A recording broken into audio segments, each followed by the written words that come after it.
All right, everybody, let's go ahead and dive in and talk about how we can get customers and we can market in those moments because this is really key.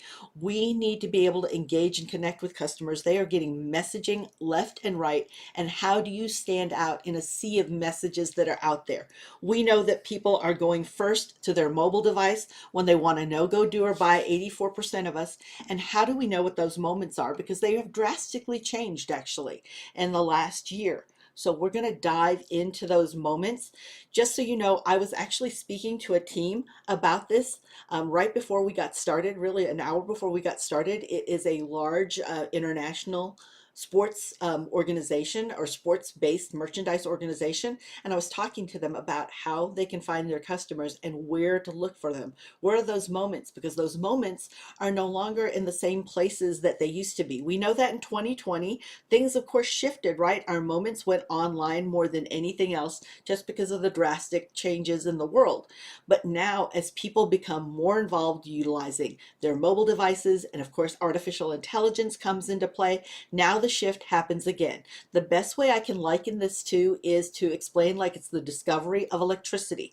Some people are staying away from it. You know, they've always dealt with their pipe stoves and their kerosene lamps, and they don't need light at night because they only work during the daytime. If you remember, electricity didn't start that long ago, but as it was adopted across the nation, we see this, and now we see across the world, as we see this happening with AI, that's very much what's happening. So AI is artificial intelligence, and that has changed the way that people search, and that is just going to roll out even further into 2025 because every search engine now has some sort of AI behind it, and that will only ramp out more. We're just at the very tip of the iceberg. So when we're talking about what those moments are, do we know what the actual moments are?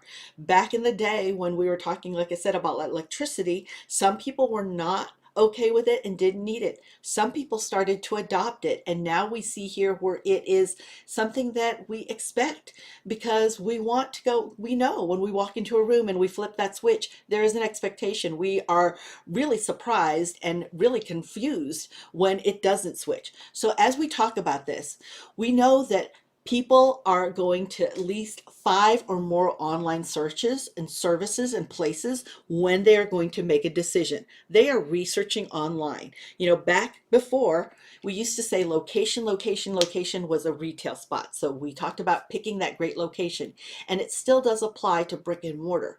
But when you're talking about the digital realm and where people go first when they want to know, go, do, or buy, we're talking about location being you being online and findable. And they are looking at 5 or more sources. That is more than 50% of the people now.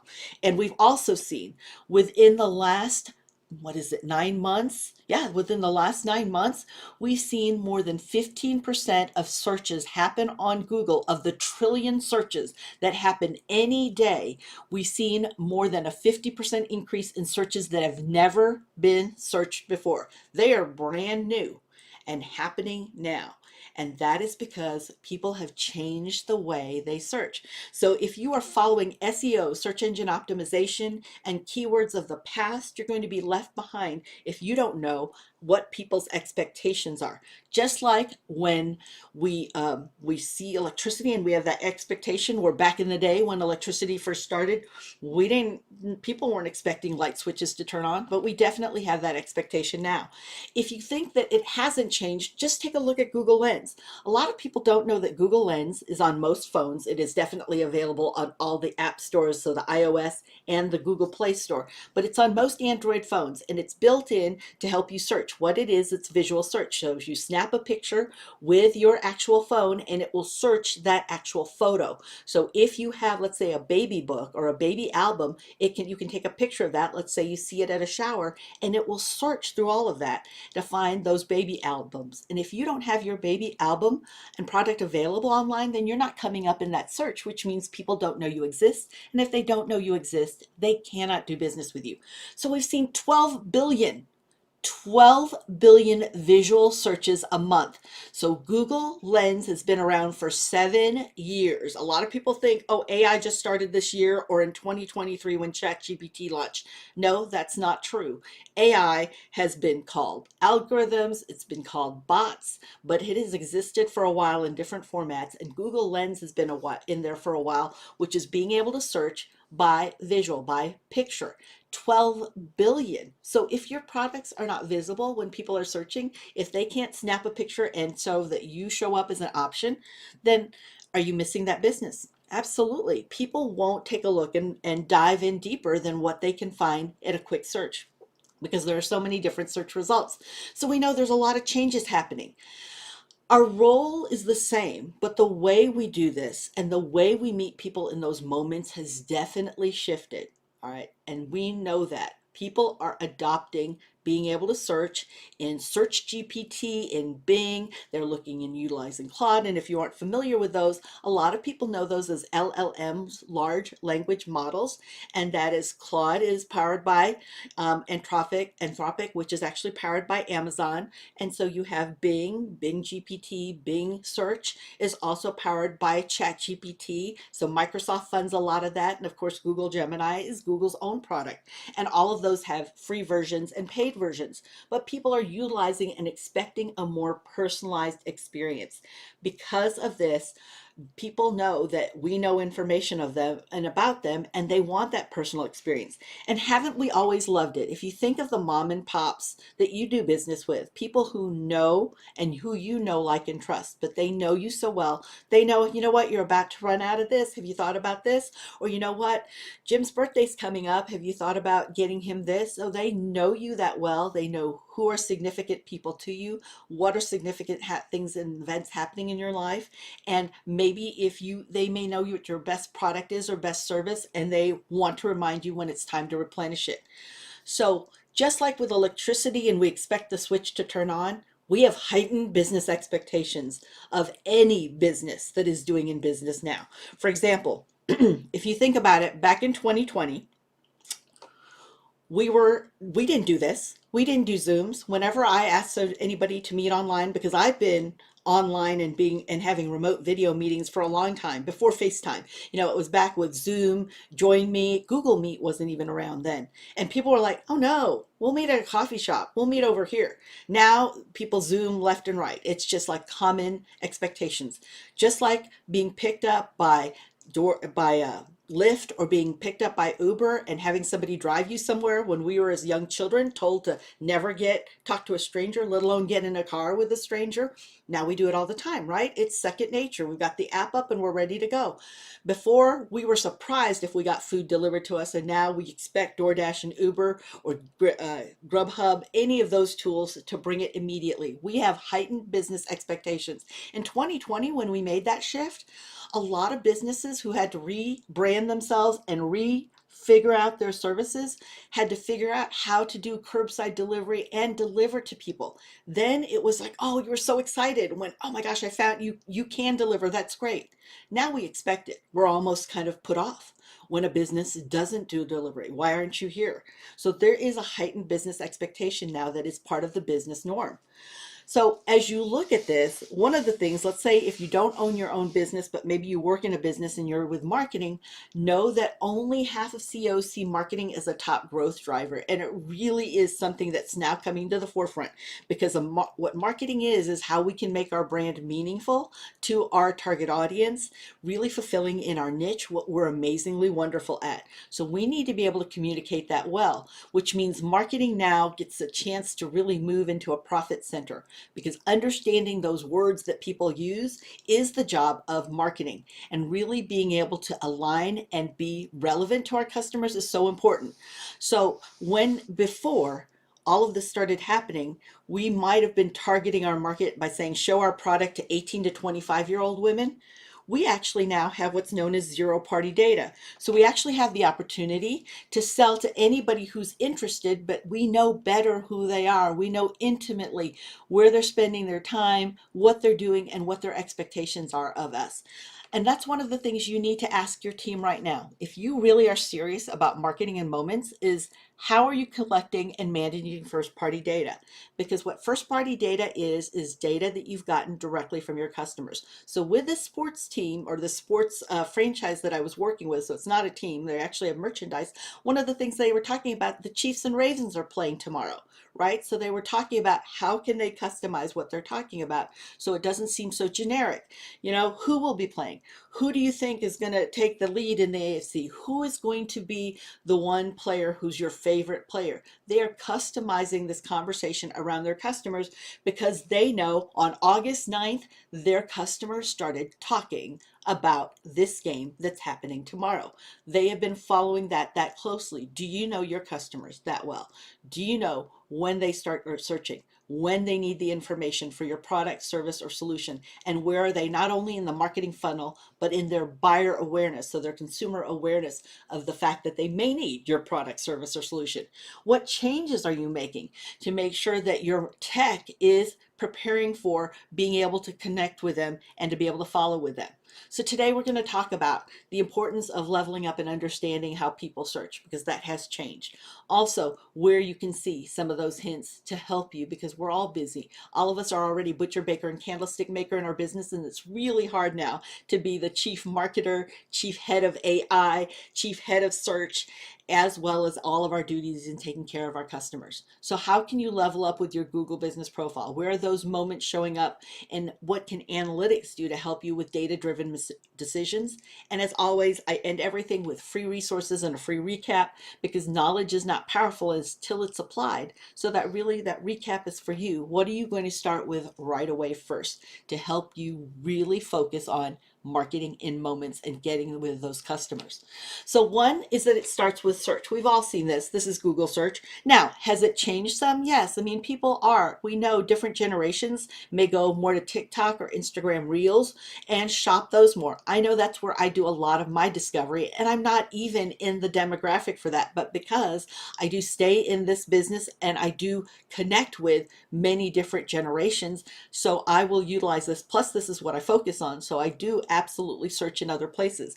But when I'm getting down to wanting the information I need before I trade my hard-earned money or information with somebody, I will actually go to Google. And that's what we find happens even with discovery of different generations in TikTok or in Instagram Reels or Snapchat. They will go to Google when they're ready to do that. And they're looking for those answers, and this is where they show up. So when you have pages of answers, you can see that business profile has nice and prominent there. You see ads are always at the top. Even the photos up there are photo ads. Those are shopping ads. They're showing up way high up there. But then you'll see search results. Well, let's go to a Google search and take a look and see what that looks like. So go ahead, somebody utilize that chat box and drop their industry. You know, what's your business about, so we can know a little bit more about it. Just share that in there, and whoever's the first to do the shout out is the one that I'm going to showcase here in the demo. All right.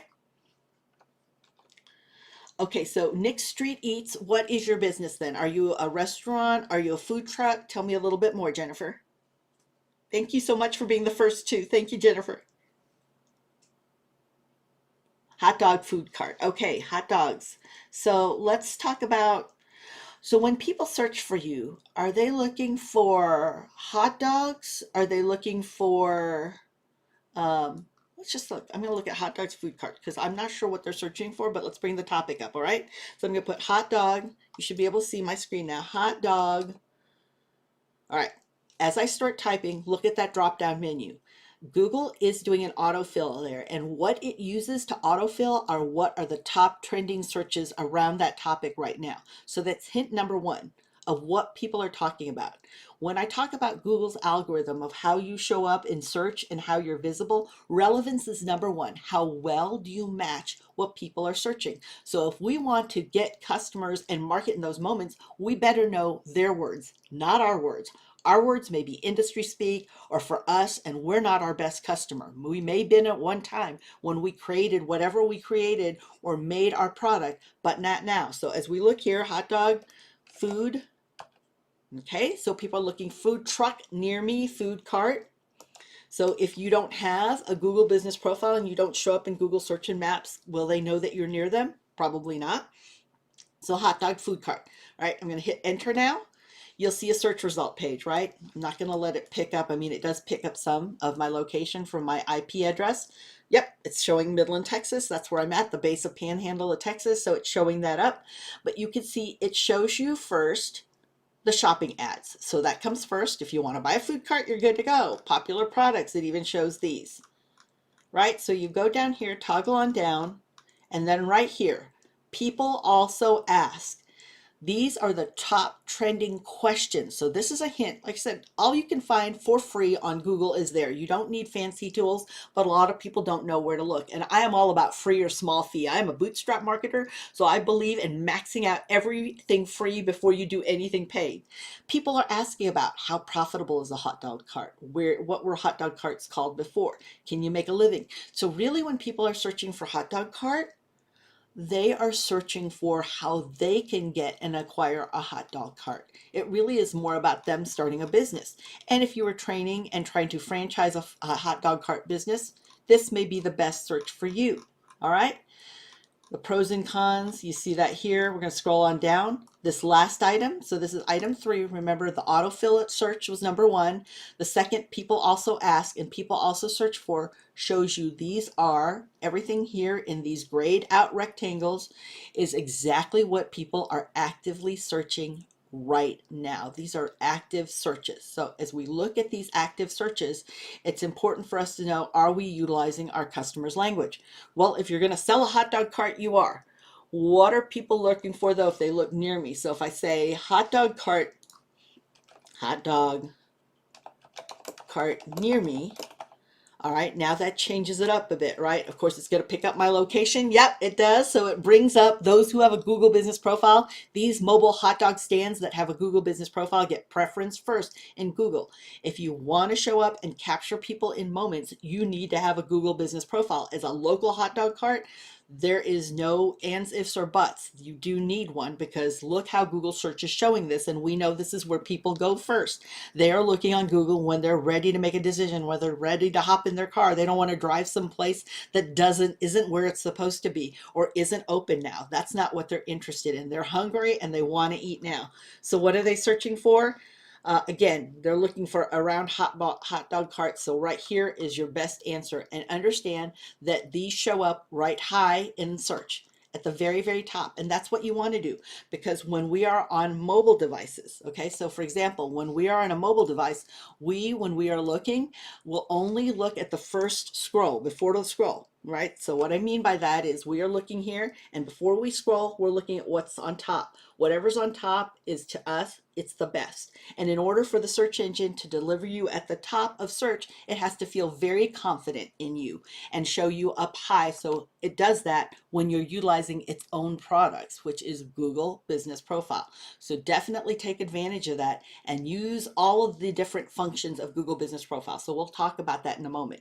People think that Google is the World Wide Web, and it's not. It is the biggest library of the World Wide Web. So it's on each of us to make sure that our actual book, so your website, any of your digital properties, that's your book, and we have to make sure that it absolutely is available there and visible on the World Wide Web. Now, Googlebot is amazing. It can find many things, but I'm not interested in it finding us in 90 or 180 days. I don't want to hope to be found. While hope is wonderful to have, it is a poor strategy, and that's why we focus on search engine optimization. How can we make sure that we make the search engine, be it Google, Bing, or whatever search engine you use, feel so confident in you that you show up in the first page of search so people do not have to scroll, and that is where they actually see businesses that they feel like are great at what they do, and they're also active and in business. All right, so I'd like to know just a little bit more,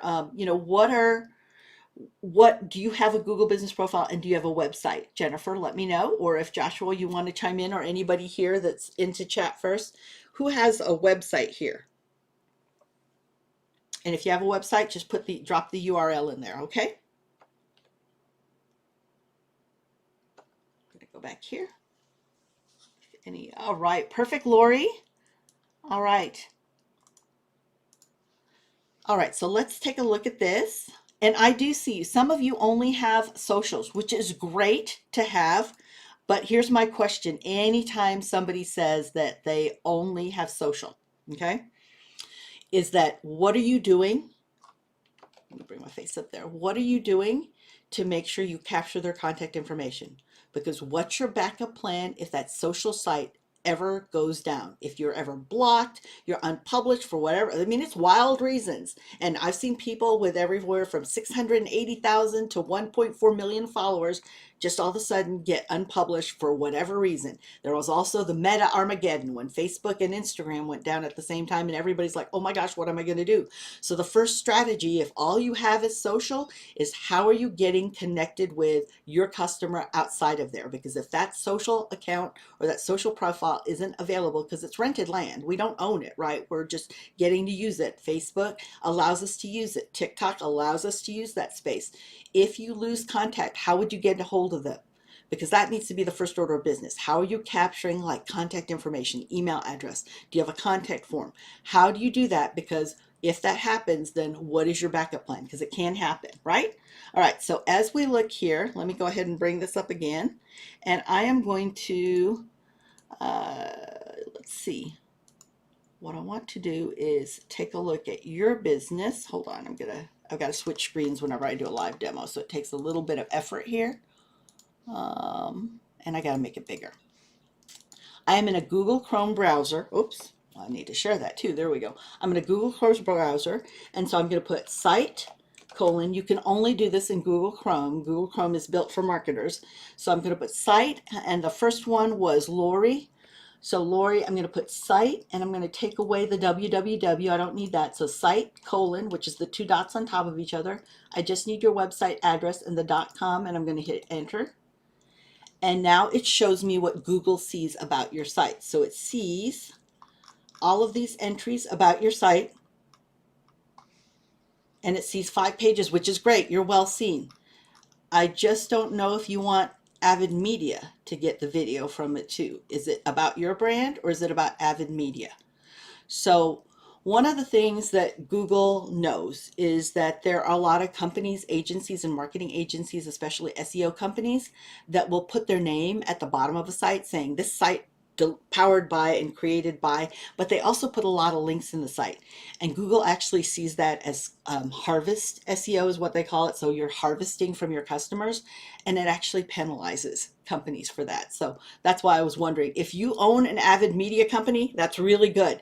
If you don't, I would encourage you to just stay with your brand, which is you got a nice cadence here where you put what the page is about and then the name of your brand, which the page is about, name of your brand.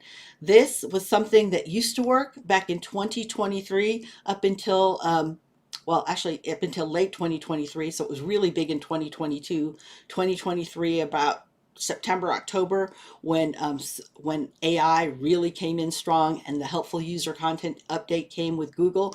Now we started to see this change. And so now it's absolutely something that's seen as a negative. So just so you know that, unless you own a company like this. Um, how do you know if you have a Google business profile? Oh, go into your Google account because it should be associated with your Google account and search your name of your company. So your hot dog company, let me look at that real quick. Do you Nick Street Eats? Let me take that and copy that real quick. I'll show you what that looks like. So before we leave this page, just so that Lori knows, take a look at all these pages and see if they're all ones that you want to be visible and public facing. And do you like them named the way they are named? Okay, because this one's a little bit different. Donation request is different. It's not following the same naming pattern. So the naming structure of site plus brand name, site dash brand name.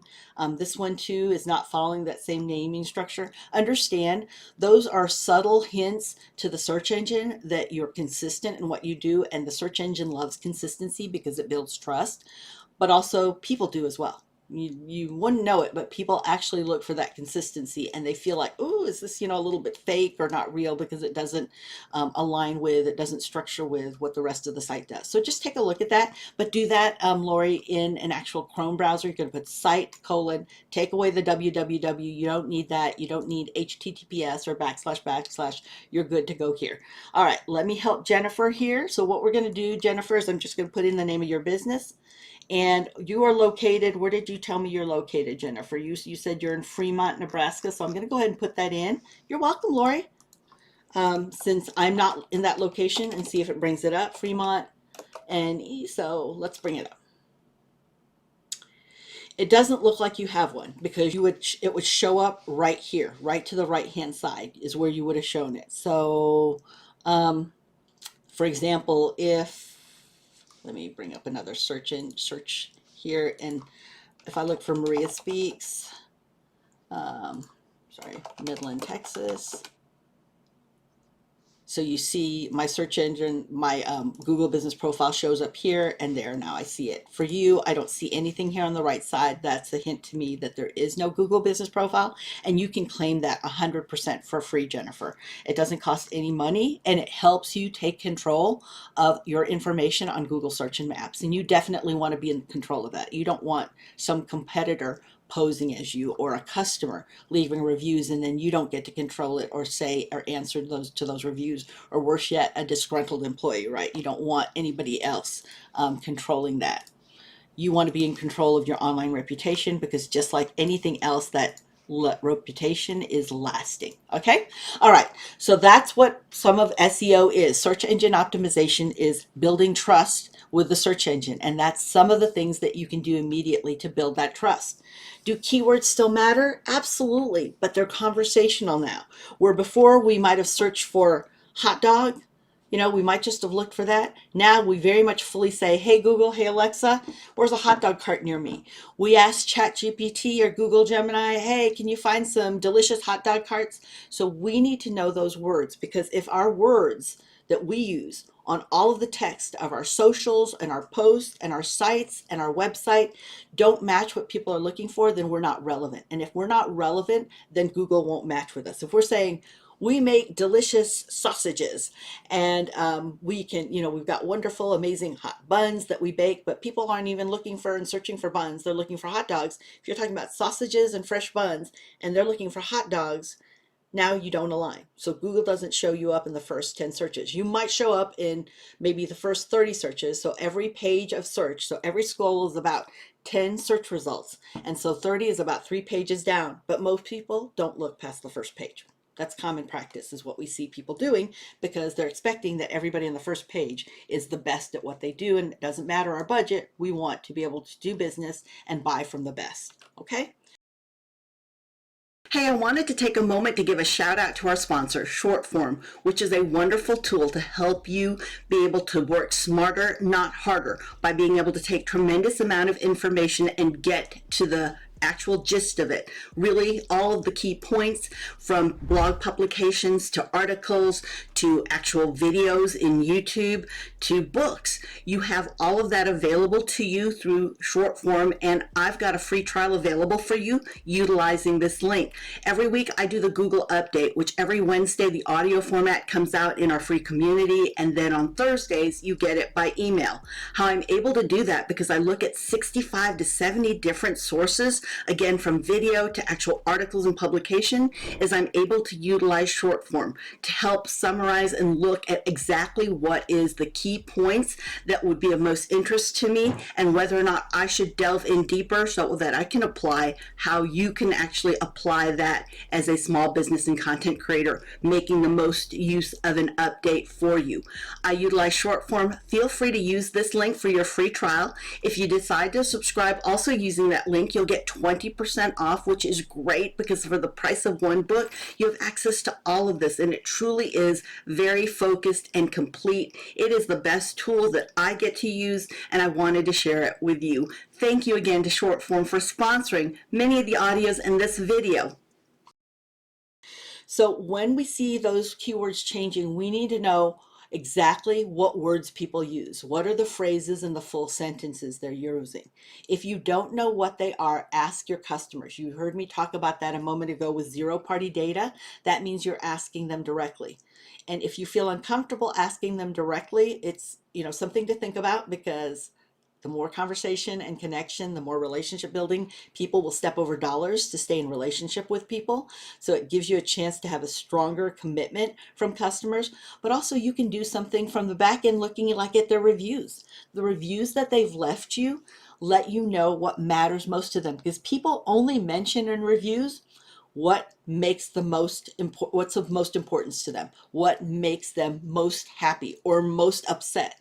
So if you don't have reviews, then do a little bit of competitive research and read your competitors' reviews, because in their own words, they're telling you what matters most that your competitor does right, but they might also tell you where they are not meeting or aligning with what matters most to them. And those may be opportunities for you. And then you can use those words in the content. So all your posts that you put out, from social to what you put on Google, because Google also picks up social, just so you know. If you haven't seen that yet, let me actually go to my Google business profile, because I can actually access that and I can show you the back end. So let me bring that up. This is my Google business profile. When you are logged into the Google account that you created your business profile, then what happens is you will see this on Google search. You'll see the ability to manage it. So when I go to edit my profile, I can go down here into contact and I can put all my social profiles. I can put YouTube, Instagram, TikTok. I can put everything there. It's all available to me. No matter what I want to choose, I can put it here and then I can save it. I'm not going to save it because I already have it there. And you can see that I've got nice visual real estate all here on the right-hand side, getting their attention from post to look, but all my profiles are there. I don't have to wait for Google to showcase that.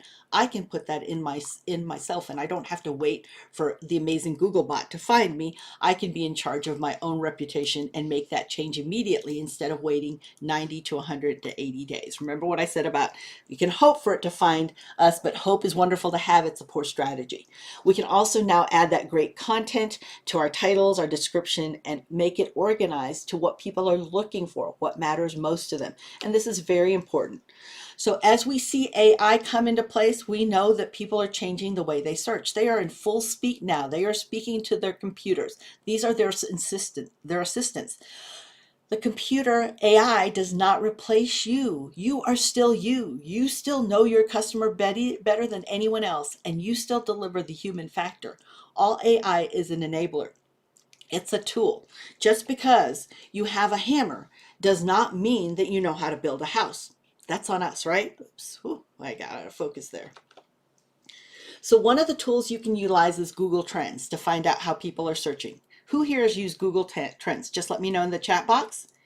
If you haven't used it, I will share with somebody who has not, or actually let me go with the first, because some of you may not be in a place where you can type in the text. But okay, I'm going to look at hot dog carts.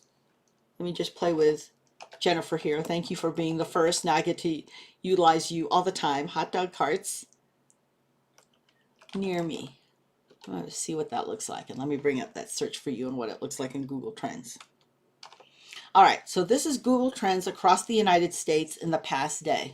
Make that bigger. So not that many people looking for hot dog carts. Hot dogs, maybe hot dogs near me. Let's look. Not that much, but that's just the past 24 hours. Let's go back and look the past 90 days. A little bit more. So we see that Colorado, Arizona, California, Alabama, and Connecticut are searching for hot dogs carts near me and hot dogs near me. Red is hot dogs near me. Blue is hot dog carts near me. So it's really only Colorado looks for hot dog carts near me. And the rest, Arizona, California, Alabama, Connecticut, are just looking for hot dogs near me. Doesn't matter if they're in a cart or not. So you can see all the different areas and you can see how they're all performing in the top 31 searches right now. Okay. So that's where they're searching for. If you had, let's say, the ability to hone in a certain area, you might want to do that. Okay, we haven't had enough searches about that though. We do see that hot dogs near me. There's a lot of people talking about Chicago dogs near me, hillbilly hot dogs. So this is a breakout topic. If you'll see in front of you there, that means Google doesn't even know that it's a trend yet. It's just now on the rise. People are just now in immediate time actually looking for Chicago hot dogs near me. Okay, so yes, it could be, Jennifer, they're looking at hot dog stands.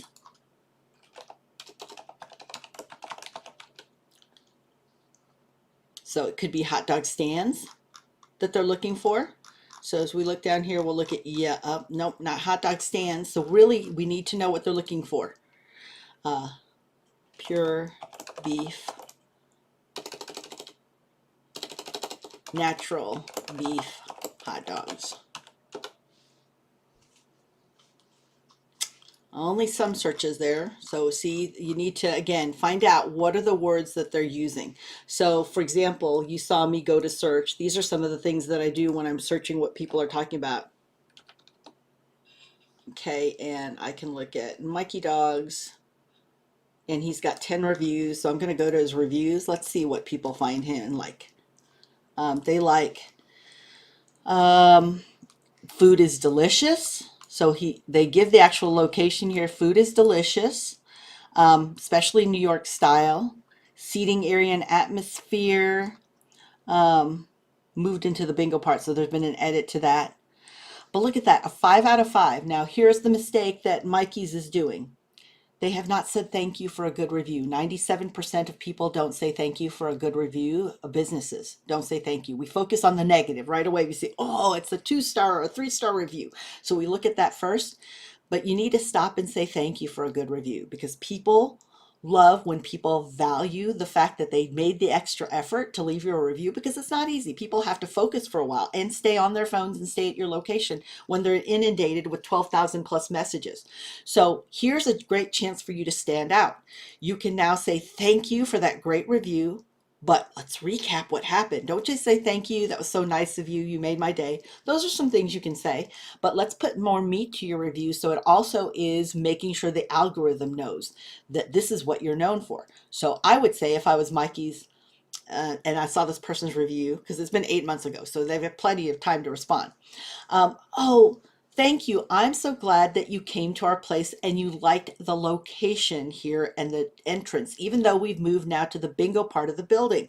I especially thought it was great that you love the New York style, and I brought that here to Texas, making sure that you had enough delicious hot dogs and our award-winning, maybe enough award-winning hot dogs. Okay? See how I'm leaning into the words that I want people to find me for? That's called seeding your word garden. And you seed your word garden in your review response. So make it more than just, yes, that's amazing. Thank you. I'm so grateful for you.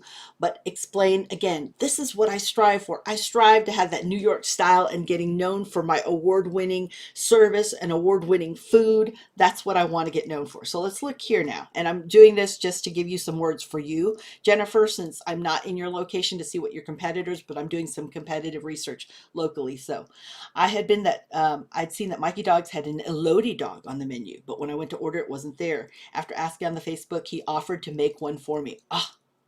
So not only did he have the hot dogs, but he made a special order. So what would I say if I was Mikey? James, thank you so much. Yes, we have Elodie dogs. We just don't carry them all the day. But if you ask, I'll make sure it's available for you because I want you to feel that you get the top of the line service. See that word? People are telling you in their own words what matters most to them. All right, so we got a -1, could be a troll. Amy, we don't feed the trolls. That's what you do with -1s. You just scroll past them, don't engage. Delicious, the word's delicious. Reminds me of New York. That's the second time we've heard New York. So he better lean into all of his descriptions that he's got New York style dogs, okay? While living in Texas. He's got bagels too, right? And he's excited to even they're going to be bringing in pizza. But you see how they're telling you what matters most. Roadside food vendors, meal's good, but he needs more hands. So he's so now how could you address this? Oh, you know what? I appreciate, and we're just blown away how we sell out, but we're working on that. That's one of the things I know matters. Sometime I want you to come back, give us a try, because we've added this new person and this new person. Again, you can play with that and really showcase, because people who are leaving the review, yes, need to be heard, but all of us lurking who are looking at those reviews to see if you listen, that's the ones who are making buying decisions right there. All right. So take a look at that. And then when you can find the words that they're looking for. So if I was looking for New York style hot dog,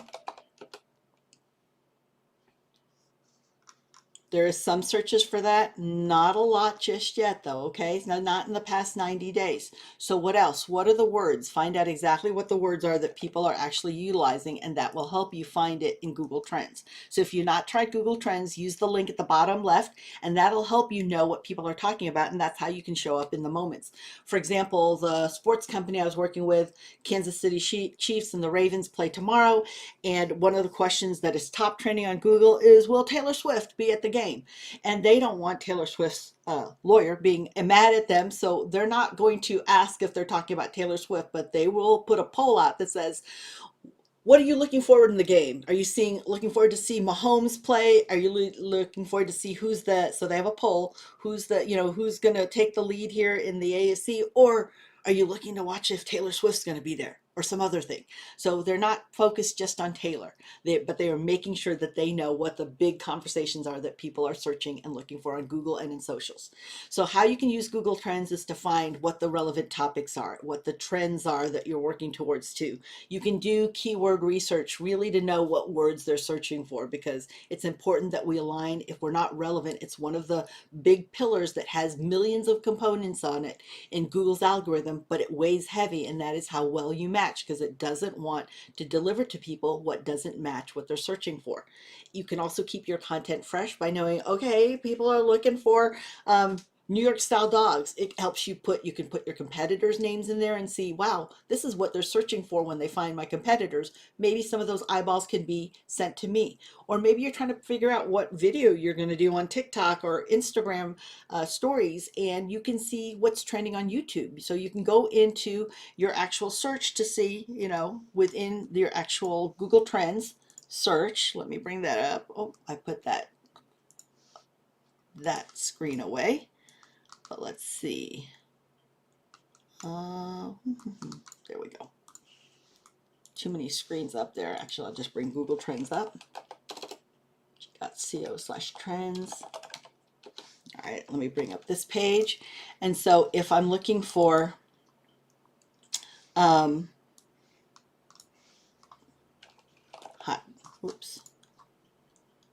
dogs,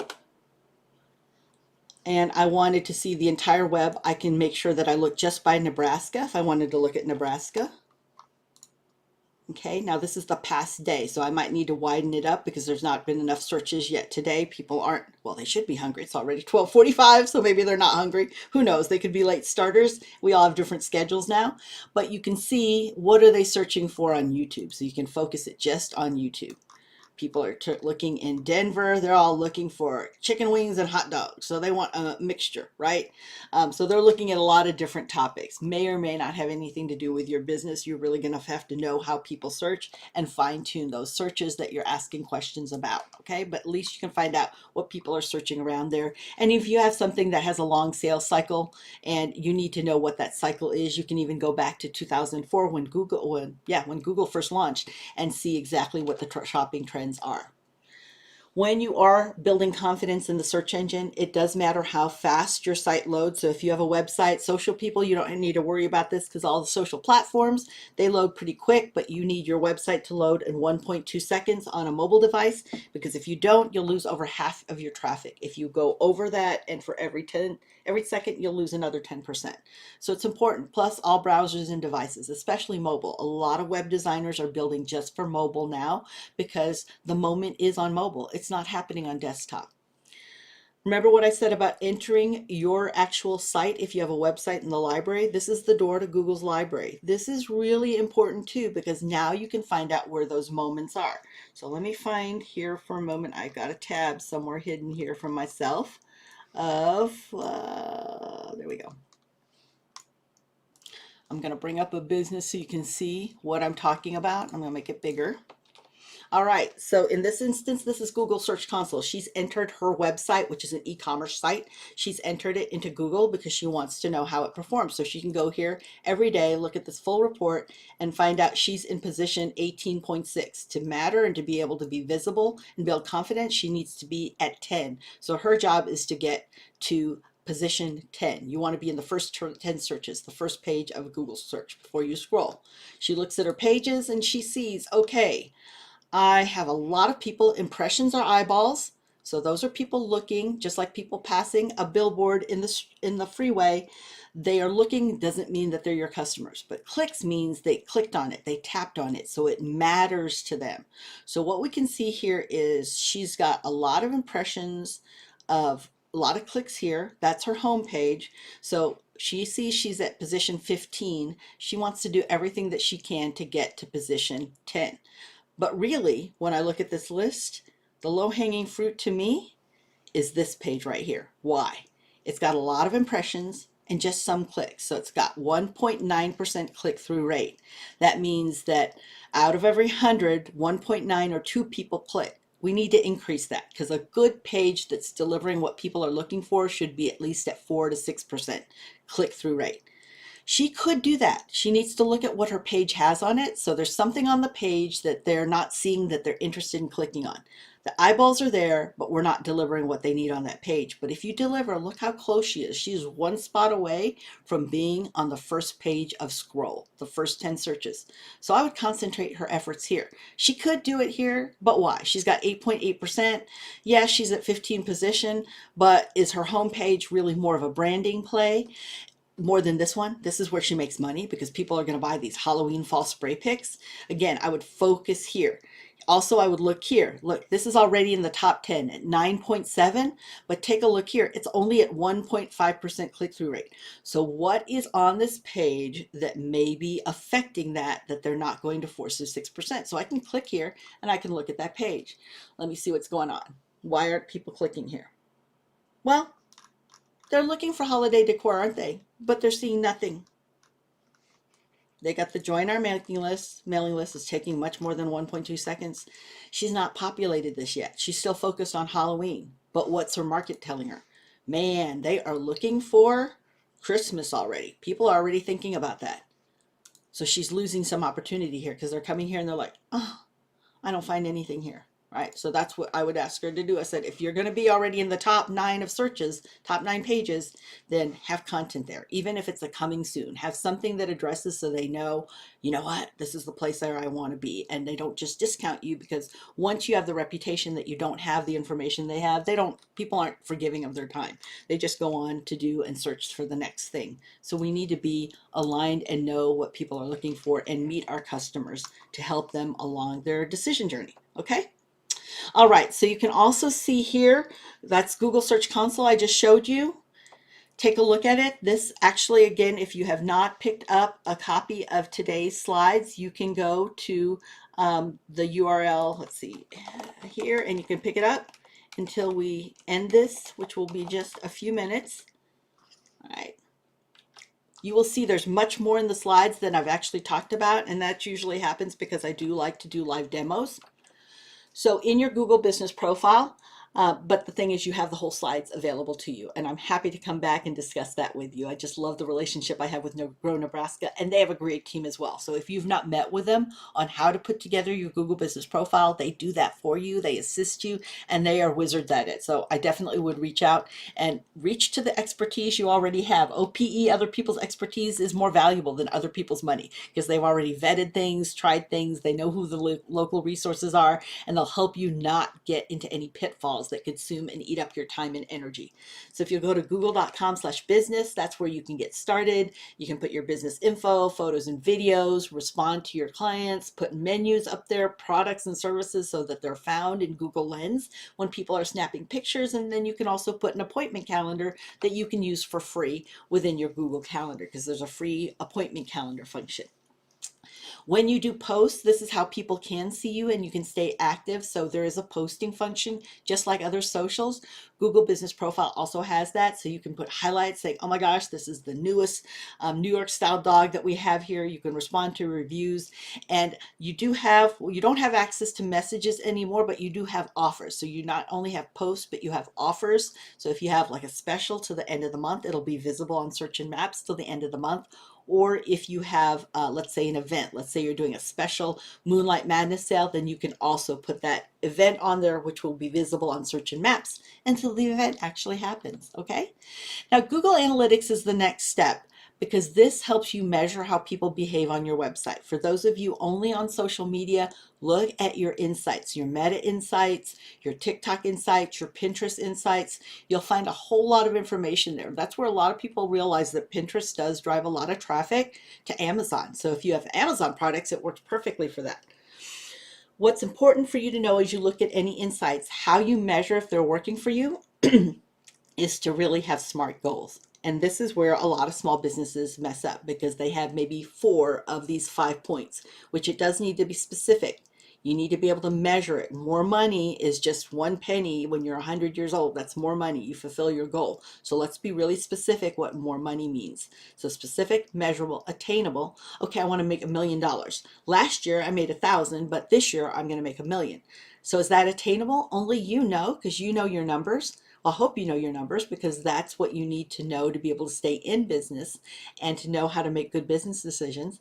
So if I made 1,000 last year and I expect to make $1 million, what am I doing differently this year? Because if you do the same thing the same way and expect different results, that's the definition of insanity. And we don't want to do that. We want to be very nice, happy, profitable business owners. All right. So is it relevant? Oh, I want more fans on Facebook. Okay. Well, what does more fans get you? For those businesses that have a strategy, I hear it clearly from them. They'll say, well, you see, if I get more followers on Facebook, I know anytime I post about content on our site and them leaving and filling out a contact form or connecting with us on WhatsApp, that I get 10 for every 100 will do that. And of the 10 that do that, 9 of them put their email address in and they become customers. Of the people on my email address list, over 75% buy from us. So now you have a real strategy. You're capturing their information from social to make sure that you don't lose it if social does whatever social does. And then also they are finding out which customers are profitable. So they have a real strategy of whenever they post, and it is relevant that they want 100 Facebook followers or 100 Facebook fans because they are turning that into something that is meaningful for their business. And is it time bound? When do you want that? 100 Facebook followers at the end of time, or are you looking at the end of this quarter? All right. So if you've not used Google Analytics, it does tie to a digital property. So you do need a website to be able to utilize this. And there is so much available in there. I'm not going to have the time today to go into detail here, but there is an entire session we do, which is called Make Better Business Decisions with Analytics, where it is a basic Google Analytics and how to look at key things if you're a brick and mortar with a website or if you are an e-commerce shop. So there are different things you can look at, and I'm happy to do that. Tanya is to come back to discuss that. But you will see all of this in front of you. I'm not going to flash you with it because it's quite a few slides that take you through analytics. But what I will do is make sure that you have this right and available to you because analytics will let you know where people spend time, what they're looking at. Are they watching video? Are they reading blog posts? Are they looking at your photos? And it helps you identify what those moments are that people are actually searching and where you can actually present yourself and align with them so you can get more customers. So as you go through analytics, these are some of the things that you can look at. I just skipped a whole bunch of slides for you who just got the slides, but we need to take and know our customer even beyond what we can see in search. What does that behavior look like? What is it that they need? Because it's all on us to become experts in our customer. We need to know what their decision journey entails. So part of that could be that we need to understand their level of awareness. Not everybody is ready to buy. Some people are even unaware that there is a problem. So they don't even know that there's a product or service available. They don't know anything like that. They're unaware at all that there's even things like a hot dog cart. They have no idea.